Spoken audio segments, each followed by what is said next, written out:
आज बॉक्सर ही जी क्वालिटी आहे आम्ही स्वतः मॅन्युफॅक्चरिंग करतोय. गेल्या 20 वर्षापासून हा आमचा प्रोडक्ट आहे.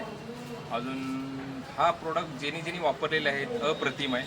आता त्याला आम्ही ब्रँड केलेला आहे बॉक्सर म्हणून. हा ब्रँडेड जर घेतले तर 399ला आहे. आम्ही फक्त 100 रुपयाला देतोय. अजून क्वालिटी जर बघितलं, येऊन इथं जर बघितलं क्वालिटी आणि कापडाचं जर क्वालिटी जर बघितलं तुम्हाला वाटेल हा काहीच रेट नाही आहे. हे सगळे जे डिझाईन जे आहेत हे सगळे तुम्हाला एकदम एक्सक्लुझिव्ह मिळाले. बघा ते बघा, सगळे ब्रँडेड. जे तुम्ही नाईटला जरी वापरला किंवा कुठल्या टूरला जर गेला, प्रत्येक पॅटर्न हे 100% जर कॉटन जर तुम्ही जर घेतलं, नाईट पॅन्टला जर नाईट वेअर जर वापरला, त्यात उन्हाळ्यात जर वापरलं, अप्रतिम क्वालिटी. एकदा घेऊन बघा.